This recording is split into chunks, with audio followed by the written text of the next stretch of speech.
ویرانے میں لے جا کر۔ 11ویں رات کی بات ہے جب اس لڑکی کو مرے ہوئے 11 دن ہوئے تھے۔ اسی درخت کے پاس سے رات کے وقت گاؤں کا کوئی آدمی جیسے کسی کام سے واپس آ رہا تھا، اپنے گھر جا رہا تھا، اس نے ایک عورت کو روتے دیکھا اور درخت کے پاس بیٹھی رو رہی تھی۔ وہ بڑا حیران ہوا کہ ہمارے گاؤں میں تو ایسا کبھی بھی نہیں ہوا کہ رات کے کوئی عورت اس طرح سے باہر بیٹھے۔ اللہ خیر کرے، یہ کون رو رہی ہے؟ تو جیسے وہ اس کے قریب گیا، اس سے مخاطب ہونے لگا، وہ تو انسان تھی ہی نہیں، وہ تو ایک بھیانک چڑیل آفت تھی۔ اس نے اس کے اوپر حملہ کر دیا۔ اس نے اتنا شور مچایا، پتہ نہیں اس نے کیسے اپنی جان بچائی۔ وہ اپنے گھر بھاگا، بے ہوش ہو گیا۔ 2 دن تو اس آدمی کو ہوش ہی نہیں آیا اور سمجھ بھی نہیں آتا تھا کہ اس کے اوپر حملہ کیا کس نے ہے۔ لیکن گاؤں میں رات کے وقت رونے کی آوازیں گونجتی تھی۔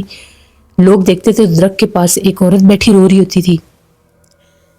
ایک آدمی تھا تو وہ جس طرح سے لکڑی کو آگ لگی ہوئی تھی، جلتی ہوئی آگ جب لے کر گیا تو وہ غائب ہو گئی۔ وہ لوگ سمجھ گئے کہ یہ کچھ جنات کا معاملہ ہے۔ اس لڑکی نے یہاں پر خودکشی کی ہے تو درخت آسیب زدہ ہو گیا ہے۔ اتنے میں اس آدمی کو ہوش آیا تو اس نے بتایا کہ اس طرح سے کوئی عورت رو رہی تھی، میں اس کے قریب جانے لگا ہوں تو وہ تو کوئی غیر مرئی مخلوق تھی، کوئی چڑیل آفت تھی، وہ اتنی بھیانک تھی، اس نے فوراً میرے اوپر حملہ کر دیا۔ اب یہ کام عام ہونے لگ گیا۔ کوئی بھی اگر گاؤں میں اندھیرے کے بعد یعنی شام کے بعد آتا تھا، اسی درخت کے پاس تو روتی ہوئی نظر آتی تھی، اور وہ درخت جو ہے وہ گاؤں کے چوراہے میں ہے جہاں سے گزر کر ہر کوئی اپنے گھروں کی طرف جاتا ہے۔ 2-3 لوگوں کے اوپر اس نے حملہ کیا۔ قبرستان والی سائڈ پر رات کے وقت وہ باقاعدہ چلتی پھرتی بھی نظر آتی ہے۔ کچھ لوگ کہتے ہیں کہ وہ قبرستان سے آتی ہے، کچھ لوگ کہتے ہیں کہ وہ اس درخت کے اوپر رہتی ہے۔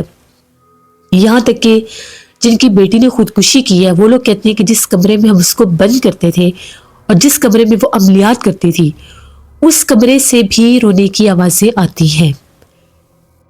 ہم لوگ بڑے پریشان، ہم لوگوں نے انہیں کہا کہ آپ لوگ یہ گھر بند کر دیں، چھوڑ دیں۔ وہ غریب لوگ تھے، کہاں جاتے؟ کوئی اور جگہ بھی نہیں تھی کہ جہاں پر وہ جا سکتے۔ ان لوگوں نے کہا کہ ہم لوگ کچھ دنوں کے لیے، ہم لوگوں کے رشتہ دار ہیں تو ہم لوگ ان کے پاس جا رہے ہیں۔ وہ لوگ بھی ڈر گئے کہ کہیں کوئی مخلوق نقصان نہ پہنچا دے۔ وہ لوگ بھی چلے گئے۔ جیسے وہ لوگ گئے، ان کے گھر سے تو رات کو چیخو پکار شروع ہو گیا۔ ایسا لگتا تھا کہ وہی ان کی بیٹی جس نے خودکشی کی تھی وہ ان کے گھر میں رات پر چیختی ہے۔ لوگوں نے باقاعدہ چیخو پکار سنے اور استغفر اللہ کرتے اپنے گھروں میں چھپ گئے۔ اور وہی عورت پچھل پیری، وہ جو بھی مخلوق ہے، اس کے الٹے پاؤں ہوتے ہیں، سرخ رنگ کے لباس میں ہے، بال کھلے ہوئے ہوتے ہیں اور چہرہ اتنا ہیبت ناک ہے کہ جس آدمی نے دیکھا ہے وہ ابھی تک اس کا ذکر کر کے کانپ اٹھتا ہے۔ ہمارا پورا گاؤں مکمل طور پر ویران ہو چکا ہے کیونکہ اندھیرے کے بعد، شام کے بعد وہاں پر کوئی نہیں جا سکتا۔ ہماری مدد کریں، ہمیں نہیں پتا یہ کیا آفت بلا ہے جو ہمارے گاؤں میں آ گئی ہے۔ اس لڑکی کے مرنے کے بعد، اس کی خودکشی کے بعد 11ویں دن وہ مخلوق ہمارے گاؤں پر نازل ہو گئی ہے۔ تو آپ ہماری مدد کریں، ہمیں اس مصیبت سے نجات دلائیں۔ شاہ صاحب نے ساری بات سنی۔ شاہ صاحب نے کہا کہ مسئلہ تو بہت زیادہ پیچیدہ ہے۔ اس لڑکی کا دماغ بھی اسی نے پلٹا تھا، اس لڑکی سے خودکشی بھی اسی مخلوق نے کروائی۔ اس لڑکی سے جانے انجانے میں پچھل پیری کی حاضری کا عمل ہو گیا جو اس لڑکی نے کیا تھا۔ اسے نہیں پتا تھا کہ اس کے اس عمل سے یہ چڑیل آفت حاضر ہو جائے گی اور اسی کو جانے نقصان دے دے گی۔ اگر اس کے گھر والے اس لڑکی کو باندھتے نہ، اس کو دورے نہ پڑتے تو شاید وہ اپنے پورے گھر کو ختم کر دیتی، اور اس کے بعد وہ گاؤں میں بھی لوگوں کو نقصان پہنچاتی۔ لیکن اس کے گھر والوں نے باندھا، وہ سارا اٹیک جو اس مخلوق کا تھا اسی پر ہوتا رہا، اور 11ویں دن اس نے اس کو موت کے گھاٹ اتار دیا، اور 11ویں رات ہی دوبارہ اس نے اپنا آپ ظاہر کر دیا۔ یہ ایک پچھل پیری چڑیل آفت ہے جو ایسے عملیات سے آتی ہے، ظاہر ہوتی ہے، حملہ آور ہوتی ہے جب اس کا عمل کوئی بہت زیادہ پورے طریقے سے پاورفل طرح سے کرے، اس کو چھوڑے نہ۔ اس لڑکی نے اس عمل کو چھوڑا نہیں، حالانکہ یہ عمل بہت سخت ہے۔ اس عمل کے دوران بھی مخلوقات ڈراتی ہیں، لیکن جیسے آپ لوگوں نے بتایا کہ وہ پہلے بھی عملیات کرتی تھی تو شاید اس لیے وہ ڈری نہیں، ورنہ اس کی جگہ پر کوئی اور ہوتا تو شاید عمل درمیان میں ہی چھوڑ دیتا۔ تو بچنا اس نے پھر بھی نہیں تھا، کیونکہ یہ کالے جادو کا چڑیل کی حاضری کا عمل تھا، جس کی وجہ سے وہ چڑیل وہاں پر نازل ہو چکی ہے اور حاضر ہو چکی ہے۔ اس کو وہاں سے نکالنا اتنا بھی آسان نہیں ہوگا. اس کے لیے باقاعدہ عمل کرنا ہوگا اور اس مخلوق کو یا تو جلانا ہوگا یا قید کرنا ہوگا، تبھی وہ اس علاقے کی، اس درخت کی جان چھوڑے گی، ورنہ وہ وہاں پر کسی کو زندہ نہیں چھوڑے گی، کیونکہ وہ ایک آدم خور چڑیل ہے اور ایسی مخلوق ہے جو انسانوں کو جانی نقصان دیتی ہے. اس لیے تو وہ عورت کے روپ میں بیٹھ کر روتی ہے، وہ ایک بھیانک پچھل پیری ہے. آپ لوگوں نے بالکل غلطی نہیں کرنی اس کے نزدیک جانے کی. وہ روئے، جو مرضی کرے، رات کے وقت کوئی آپ لوگوں کے گھر پر دستک دے، کوئی عورت بولے تو بالکل دروازہ بھی نہیں کھولنا. 3 دن کی پڑھائی ہے جو رات کو میں کروں گا، اور چوتھے دن میں آپ لوگوں کے گاؤں میں آ کر عمل کروں گا، کیونکہ یہ اتنی سخت مخلوق ہے کہ اس کو فوری طور پر کور نہیں کیا جا سکتا، نہ ہی اس کو فوری طور پر قید کیا جا سکتا ہے. اس کے لیے باقاعدہ 3 راتوں کا عمل کرنا ہوگا. اس کے بعد ہی میں اس گاؤں میں جا کر اس مخلوق کو یا تو وہاں سے نکال سکوں گا یا قید کر سکوں گا، کیونکہ یہ ایک ایسی مخلوق ہے جو اپنا آپ اس طرح سے ظاہر کرتی ہے کہ وہ کسی بھی انسان کو پلک جھپکتے نقصان پہنچا سکتی ہے. آپ لوگ یہاں سے چلے جائیں اندھیرا ہونے سے پہلے، کوئی بھی رسک نہ لیں، اور اپنے گھروں پر حصار نہیں باندھنا، صرف اپنے اوپر ہی آپ لوگ حصار باندھ سکتے ہیں. نانا جی بتاتے ہیں کہ اس کے بعد وہ لوگ وہاں سے چلے گئے. شاہ صاحب نے بتایا کہ یہ بڑی سخت مخلوق ہے، یہ چڑیل آفت جو ہے، پچھل پیری، یہ انسانوں کو جانی نقصان دیتی ہے. اس کی خوراک ہی انسان ہوتے ہیں.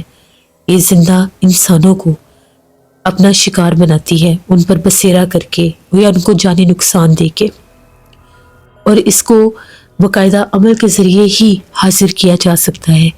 اس کا بسیرا عام طور پر کسی بھی جگہ پر نہیں ہوتا. یہ ایسے ویرانوں میں اور ایسی جگہوں پر رہتی ہے جہاں پر انسان چاہ کر بھی نہیں جا سکتے. پھر ان کو جادوگر حضرات اور ایسے جو شیطان کی پوجا کرنے والے لوگ ہوتے ہیں، وہ اپنے عملیات کے ذریعے اس دنیا میں بلاتے ہیں تاکہ لوگوں کو نقصان پہنچایا جا سکے. شاہ صاحب نے اس کی پڑھائی شروع کر دی، اور ایک پڑھائی مجھے بھی کرنے کے لیے دی کیونکہ میں نے بھی ان کے ساتھ جانا تھا. نانا جی بتاتے ہیں 3 راتیں ہم لوگوں نے وہ پڑھائی کی. ان 3 راتوں میں شاہ صاحب بتاتے ہیں کہ ہمارے حجرے کے باہر تک بھی مخلوقات آتی رہی ہیں، کیونکہ اس چڑیل آفت کی بہت سی اپنے بھی آگے سے، جیسے ان کے بھی ہوتے ہیں بہت زیادہ خاندان، فوج، جس کی حفاظت کرتے ہیں کہ اس کو کوئی آسانی سے قید نہ کر سکے. جب ہم لوگوں نے 3 راتوں کی عبادت کی، پڑھائی کی، شاہ صاحب نے چوتھے دن وہ لوگ آئے صبح کے وقت ہم لوگوں کو لے جانے کے لیے. یہ پہلا سفر تھا جب شاہ صاحب نے کہا کہ کسی بھی خادم کو ساتھ جانے کی اجازت نہیں ہے، صرف شاہ صاحب اور میں ہی جائیں گے. ہم لوگ وہاں پر ان کے گاؤں پہنچے. گاؤں بہت دور تھا، تقریباً 4-5 گھنٹے کا سفر کرنے کے بعد ہم لوگ وہاں پہنچے. وہاں پر جب ہم لوگ گئے، گاؤں اتنا ویران تھا، ابھی شام ہونے میں کافی ٹائم باقی تھا. اس کے باوجود پورا گاؤں ایسے ویران تھا جیسے یہاں پر کبھی کوئی انسان آباد ہی نہیں ہوا تھا. ہر گھر کا دروازہ بند، اور میں نے ایسا پرسرار گاؤں پہلی بار دیکھا تھا.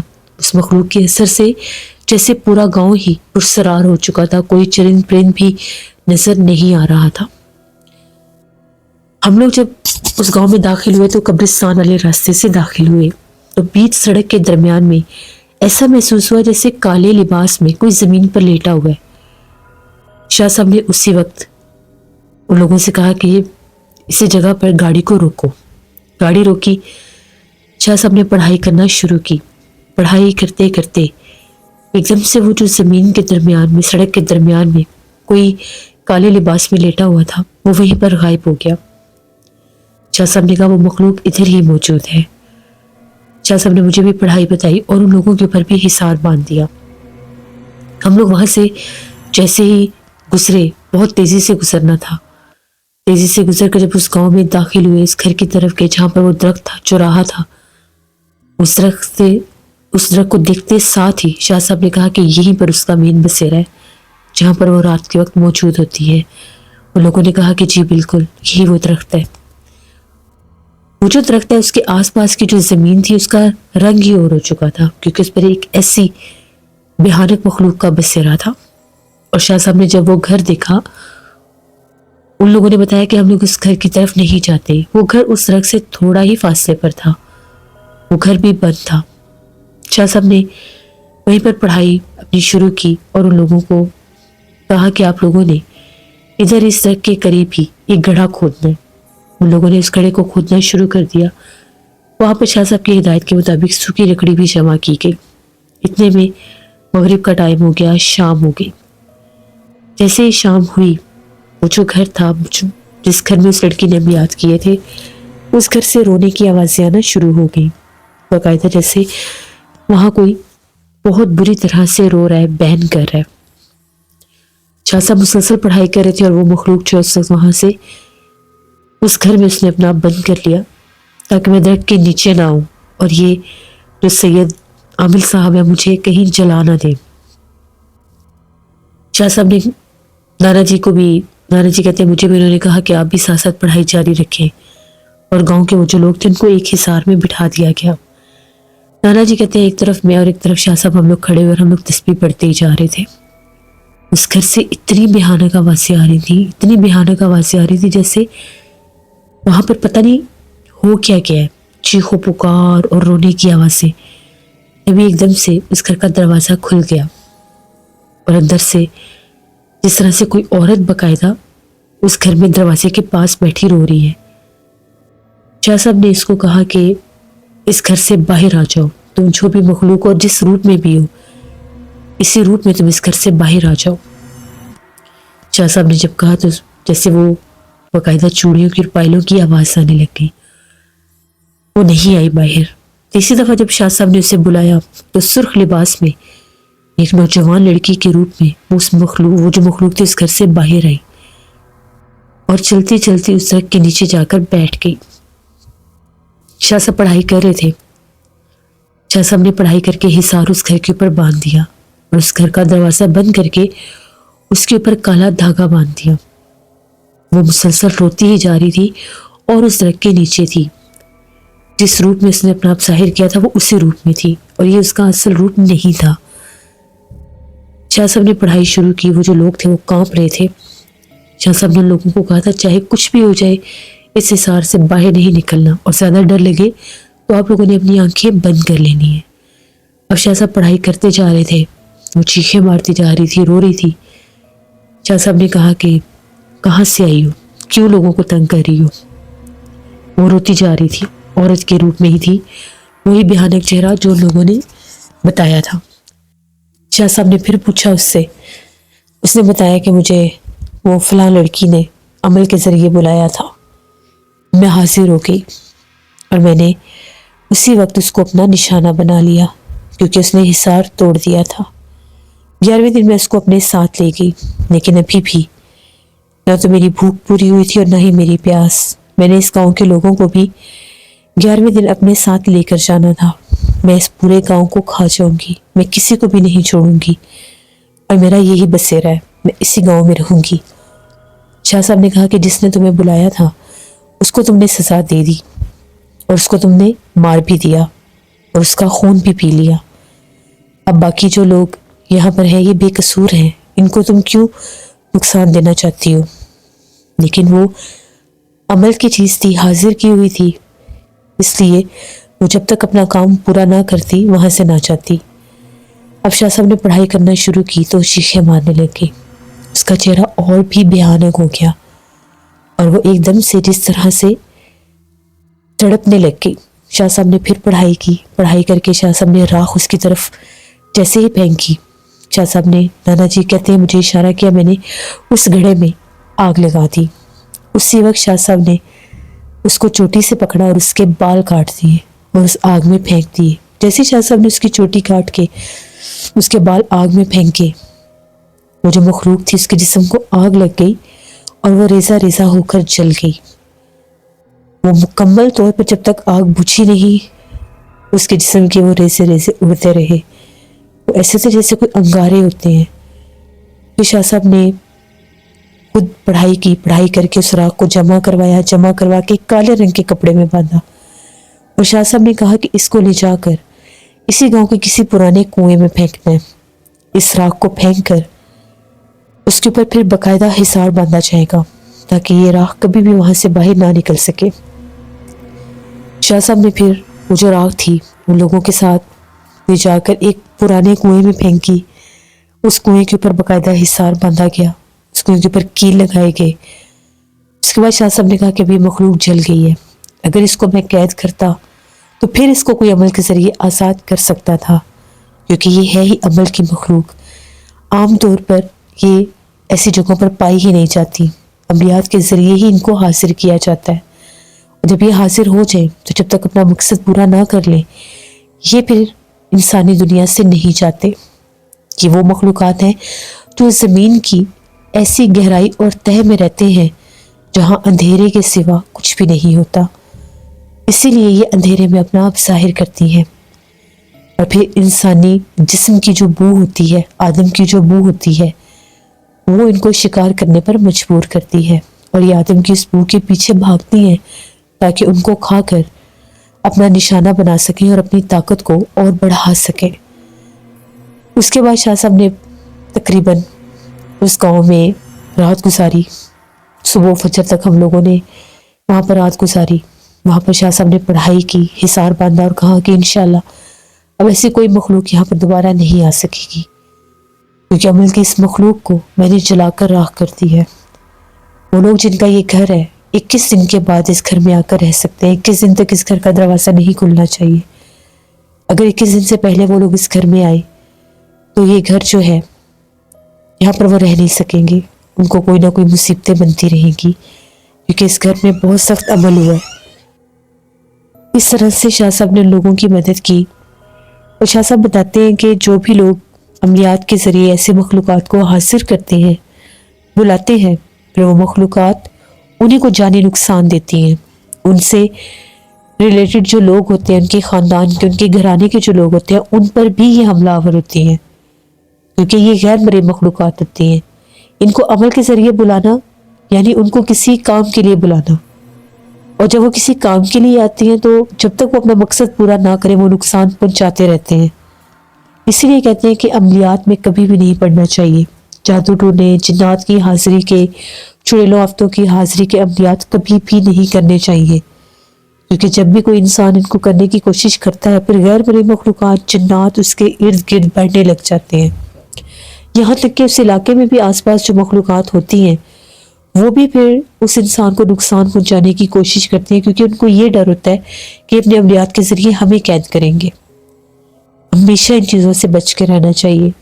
نانا جی نے جب ہمیں یہ کہانی سنائی ہم لوگوں کو اتنا ڈر لگتا تھا, کیونکہ ہم لوگوں کو ایسا لگتا تھا جیسے شام کے بعد ہم لوگ باہر جائیں گے تو کہیں ہمیں کوئی مخلوق نظر نہ آ جائے. کیونکہ وہ لوگ کہتے ہیں کہ ہمارے گاؤں میں اس کا اتنا بسیرا تھا کہ شام ہوتے ساتھ ہی وہ باہر اپنا آپ ظاہر کر دیتی تھی, اور نظر بھی عورت کے روپ میں آتی تھی, الٹے پیروں والی. تو یہ ایک کہانی تھی جو نانا جی نے ہمیں سنائی, پچھل پیری کی, جو ایک عمل کی چڑیل تھی جس کی حاضری ہوئی اس گاؤں میں, جس سے اس لڑکی کی بھی زندگی ختم ہو گئی, جو میں نے آپ کے ساتھ شیئر کی. بہت شکریہ ذوالفقار آپ کا.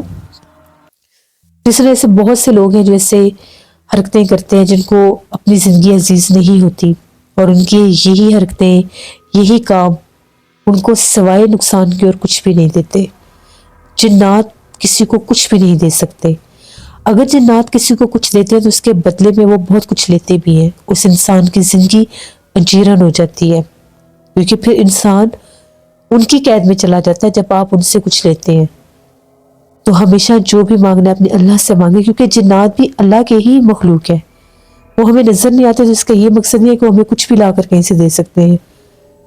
جنات کو جب بھی کسی کام کے لیے بلایا جاتا ہے پھر وہ اس انسان کو نقصان پہنچاتے ہیں. ہمیشہ ان عملیات سے, جادو ٹونوں کے کاموں سے بچ کے رہنا چاہیے. یہ تھی نانا جی کی ایک کہانی. اپنا فیڈ بیک ضرور دیجیے گا آپ لوگوں کو کیسی لگی. اور رمضان المبارک ماشاءاللہ سے شروع ہو رہا ہے, آپ سب کو بہت بہت مبارک ہو. اپنی ڈھیروں دعاؤں میں مجھے, میری فیملی کو ضرور یاد رکھیے گا. انشاءاللہ میں کوشش کروں گی کہ رمضان شریف میں ڈیلی سٹوری لا سکوں. جو لوگ چینل کو وزٹ کریں ابھی تک سبسکرائب نہیں کیا تو میرے چینل کو ضرور سبسکرائب کریں. یہاں پر میں اسی طرح سے نانا جی کی خوفناک کہانیاں لاتی رہوں گی. جہاں رہیں خوش رہیں. Thank you for listening my stories. Stay tune. اللہ حافظ.